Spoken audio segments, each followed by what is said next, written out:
Saya rasa kita sama, rakyat Indonesia, saya, kita semua. Bahwa kita menginginkan sebuah negeri di mana praktek korupsi diberantas hingga tuntas. Pemerintah memberikan pelayanan yang terbaik. Dan kemudian kita menjunjung tinggi etika. Kita sama di situ. Karenanya saya ingin sampaikan kepada semua bahwa saat ini kita di persimpangan jalan antara tetap menjadi negara hukum di mana kekuasaan dikendalikan oleh hukum, atau kita menjadi negara kekuasaan di mana hukum diatur dan dikendalikan oleh penguasa. Oke? Dalam situasi itu saya ingin sampaikan ini adalah sebuah gerakan perubahan. Kita sama-sama. Kita ingin mengembalikan tetap menjadi negara hukum di mana kekuasaan dikendalikan. Dan saya ingin sampaikan bahwa etika dijunjung tinggi. Ketika terjadi pelanggaran etika, jangan bersembunyi di balik keputusan hukum. Justru kita harus mengatakan bahwa tugas dari pimpinan tertinggi memberi contoh. Bila ada pelanggaran etika, maka itu adalah mendasar.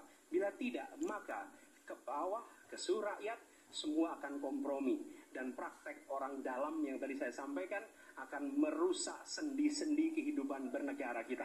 Rusak kita. Karena itulah penting sekali kita menjunjung tinggi etika. Dan itu dilakukan oleh siapa?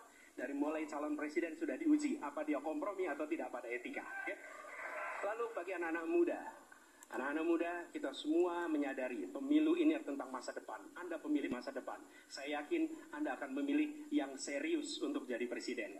Bukan yang main-main untuk jadi presiden.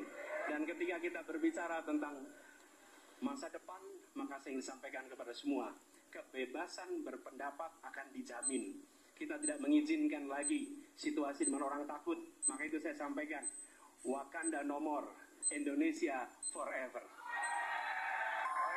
Terima kasih, saudara-saudara sekalian. Kita harus selalu ingat bahwa kemerdekaan ini didapatkan melalui proses yang sangat panjang, perjuangan yang sangat panjang, berganti-ganti negara-negara lain datang menindas kita, merampas kita, dan ini adalah hukum sejarah manusia. Yang kuat akan menindas yang lemah. Kita bersyukur kita sudah bangun suatu negara yang memiliki demokrasi dengan segala kekurangannya. Kita bersyukur semua pemimpin telah membantu menambahkan kemajuan kita. Kita ingin lebih maju, kita ingin lebih baik, kita ingin lebih adil, kita ingin hilangkan kemiskinan, dan kita ingin hilangkan korupsi. Kita negara yang sangat kaya, kekayaan kita luar biasa. Kami, Prabowo Gibran, Koalisi Indonesia Maju, siap melanjutkan fondasi yang sudah dibangun oleh pendahulu-pendahulu kita. Kita yakin Indonesia akan melompat menjadi negara hebat, negara maju, negara makmur, negara adil. Hanya dengan demikian. Tetapi syaratnya kita harus rukun, kita harus bersatu, kita tidak boleh menghasut, memecah belah. Kita tidak boleh untuk kepentingan sesaat, untuk kepentingan jangka pendek, untuk kepentingan diri kita, kelompok kita, kita tidak boleh mengorbankan persatuan, kesatuan, kerukunan bangsa Indonesia. Hanya dengan kerukunan, hanya dengan kearifan, hanya dengan kebersihan jiwa, tidak dengan permainan kata-kata retorika, tapi sungguh-sungguh cinta tanah air, Indonesia akan maju, negara hebat. Terima kasih. Terima kasih.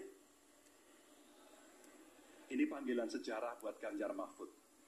Ganjar seorang anak polisi berpangkat tidak tinggi, bertugas di kecamatan. Pak Mahfud, bapaknya pegawai kecamatan. Kalau kita berada pada momentum yang sama, kami dan Pak Mahfud ini adalah orang kecil yang kalau bapaknya rapat kira-kira anggota Forkompimcam. Kami hanya di level kecamatan. Kami telah terbiasa mencoba mendengarkan keluh kesah rakyat. Panggilan sejarah inilah yang kemudian coba kita klasifikasi dari seluruh persoalan yang muncul. Bagaimana kita memberikan afirmasi kepada kelompok rentan. Ada kelompok perempuan, penyandang disabilitas, anak-anak, termasuk manula. Mereka butuh perhatian yang lebih. Maka inilah cara kita membangun, melibatkan mereka tanpa meninggalkan mereka. No one left behind. Yang kedua, Bagaimana pemerintah betul-betul bisa melayani dengan memberikan teladan dari pemimpin tertinggi yang anti korupsi, yang menunjukkan integritas, yang menunjukkan layanan pemerintahan yang mudah, murah, cepat, sep. Kalau itu bisa kita lakukan, maka betapa bahagianya rakyat ini. Pemerintah ini ada yang ketika dikritik tidak baperan, yang ketika media menulis, mereka merasa ini vitamin buat dirinya, bukan sedang merongrong, apalagi kemudian merasa terancam. Maka kalaulah kemudian demokratisasi ini bisa kita laksanakan dengan baik, sesuai dengan amanah reformasi, nggak ada lagi cerita Bu Sinta, nggak ada cerita Mas Butet, nggak ada cerita Melki, tidak ada itu. Karena dewasa kita dalam berdemokrasi, maka dalam penghormatan terhadap HAM, mari kita konsisten antara pikiran, perkataan, dan perbuatan. Dan saya berdiri bersama korban untuk keadilan. Terima kasih. Mohon maaf kalau ada kata-kata saya yang kurang. Baik, waktunya habis. Ya. Pas sekali. Baik, hadirin, kita berikan tepuk. Tiga calon presiden yang tentunya beradu ide, gagasan, dan juga program-program. Tentunya inilah akhir dari debat pertama Capres 2024. Masih akan ada 4